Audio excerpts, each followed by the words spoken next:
اللہم صلی علی سیدنا و مولانا محمد وعلی آل سیدنا و مولانا محمد وبارک وسلم صلاۃ و سلام علیک یا رسول اللہ صلی اللہ تعالی علیہ وسلم۔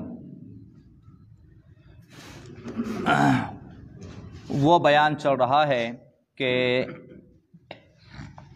جھوٹا جس کا اگر کوئی پانی میں منہ ڈال دے تو کون سا پانی پاک ہے، کون سا ناپاک ہے اور کون سا مکروہ ہے۔ تو ہوا میں اونچے اڑنے والے وہ پرندے جو حلال نہیں ہے ان سب کا جھوٹا مکروہ ہے۔ اونچے اڑنے والے جتنے پرندے اور جو کھانا جن کا حلال نہیں ہے، یا اس کو ایسے سمجھ لیں کہ ہوا میں اڑنے والے اونچے جتنے پرندے حلال ہیں یعنی جن کو کھا سکتے ہیں ان سب کا جھوٹا پاک ہے، اور جن کو کھانا حلال نہیں ہے یا جن کو ہم نہیں کھا سکتے ان کا مکروہ ہے۔ مکروہ اڑنے والے اونچے جانوروں کا آپ کو یاد ہے کیا؟ میں پوچھ لیتا ہوں تاکہ سمجھے تو کہ یاد ہے کہ نہیں ہے۔ جو جانور کھانا حلال نہیں ہے یعنی حرام جانور، ان کا جھوٹا پاک ہے یا ناپاک؟ ماشاءاللہ ناپاک ہے ان کا جھوٹا۔ اور پرندے جو ہوا میں اونچے اڑتے ہیں جن کا کھانا حلال نہیں ہے ان کا ناپاک نہیں یا مکروہ ہے۔ یہی فرق سمجھنے کے لیے تھوڑا سا ہم نے سوال پوچھ لیا کہ اونچے اڑنے والے جو پرندے ہیں جو حلال نہیں ہے ان کا مکروہ، اور جو اونچے اڑتے ہیں جو حلال ہیں یعنی جن کو ہم کھا سکتے ہیں ان کا تو باقاعدہ پاک ہے، پاک ہے، پاک ہے۔ اچھا، ایک اور چیز کی طرف ہم آپ کی توجہ لے جانا چاہتے ہیں، مسئلے کی طرف۔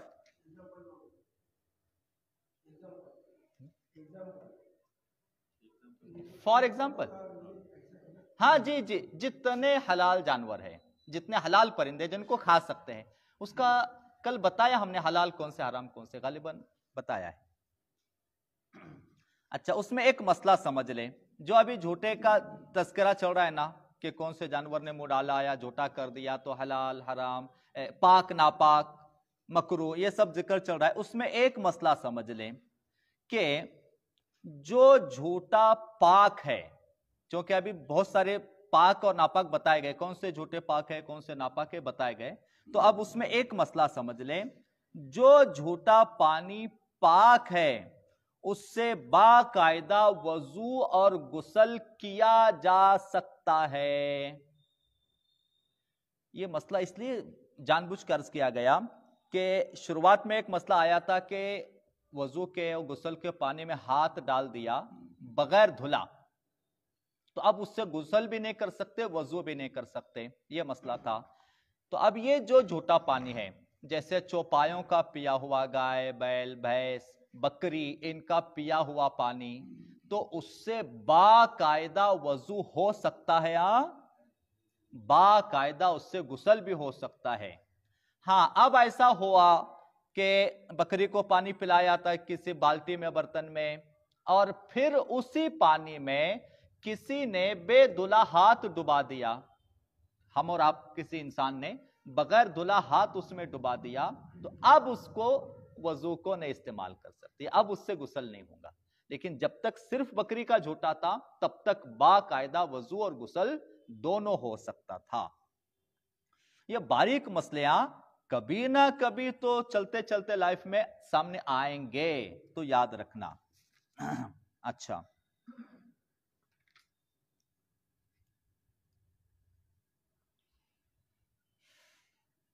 اب آگے بیان آتا ہے تیمم کا کہہ لیجئے یا مسح کا کہہ لیجئے، کیونکہ وضو اور غسل میں ایک چیز ہوتی ہے، اور وہ کیا کہ بہت سارے موقع پر ایسا ہو جاتا ہے کہ وضو کا مسئلہ ہو یا غسل کا، کسی بیماری کی وجہ سے، زخم کی وجہ سے، آپریشن کی وجہ سے ڈاکٹر کہہ دیتا ہے کہ بھائی تم ہاتھ نہیں دھو سکتے، یا زخم ہو جاتا ہے تو پانی نہیں لگا سکتے۔ ऑपरेशन होता है तो डॉक्टर बोलता है कि जो है तुम नहा नहीं सकते, तो अब उन सूरतों में जो है गुसल वजू का मसला क्या होगा, वो 2-3 मसले हैं और फिर तयम्मुम का भी मसला है, इंशाअल्लाह समझते हैं। अगर जिस्म के किसी हिस्से पर पानी लगाने से हकीम ने मना किया है तो उस हिस्से का मसाह करने से वजू या गुसल हो जाएगा। मसाह करना कैसे समझते हैं क्या? जैसे कि अभी वजू में हाथ यहां तक धोना ये फर्ज है, अब जख्म यहां है, यहां पट्टी लगी हुई है, और बाज औकात तो ऐसा हो जाता है कि हाथ अगर फ्रैक्चर हो गया तो प्लास्टर लग जाता है, और प्लास्टर लग गया तो जाहिर सी बात है अब महीने भर की 2 महीने की फुर्सत ही समझ लीजिए, पानी का लगाने हो ही नहीं सकता। तो अब उस सूरत में क्या किया जाए, तो जख्म या जिस हिस्से पर पानी लगने को डॉक्टर या हकीम ने मना किया है या पानी नहीं लगा सकते, उस हिस्से पर मसाह कर लेने से वजू और गुसल दोनों हो जाते हैं। मसाह करने का मतलब क्या? मसाह करने का मतलब ये कि अब सीधे हाथ में अगर प्लास्टर लगा हुआ या पट्टी लगी हुई है जिस पे पानी नहीं लगा सकते, तो आप उल्टा हाथ धो ले, सब पूरा वजू मुकम्मल कर ले, और गीला हाथ, गीला भी ऐसे कि उसमें पानी कम हो, ज्यादा ना हो, गीला हाथ उस पट्टी पर या उस जख्म पर या उस हिस्से पर पूरी तरह से फेर दें। अब हमने गीला हाथ फेर दिया, इसको मसाह कहते हैं। अब इससे हमारा वजू और गुसल दोनों हो गया। आंख का ऑपरेशन हो जाता है तो महीना भर के लिए डॉक्टर नहाने को मना कर देता है, अब इस सूरत में क्या करें? उसमें भी यही मसला है, डॉक्टर सर पे से नहाने को मना करता है मगर कंधे के नीचे तो नहा सकते हैं। तो यह भी मसला है, आगे ये मसला है कि जिस हिस्से पर पानी लगने को मना किया है सिर्फ उसे हिस्से पर पानी नहीं लगा सकते, यानी उसको पानी नहीं लगाए तो चलेगा। लेकिन अगर किसी ने ऐसा किया कि सर को पानी लगाने को मना किया और वो अगर नीचे से ही पूरा अगर उसने गुसल नहीं किया तो ऐसा नहीं चलेगा, यानी उसको कंधे के नीचे से बाकायदा गुसल करना पड़ेगा, बाकायदा।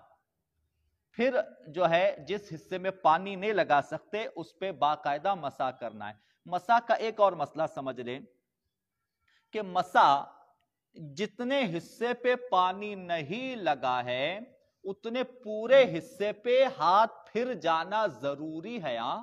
जैसा कि अगर उस पे पट्टी नहीं होती तो पूरा हिस्सा धोना जरूरी होता ना, यानी उसका एक रोंगटा भी सूखा नहीं रहना चाहिए, यह मसला है।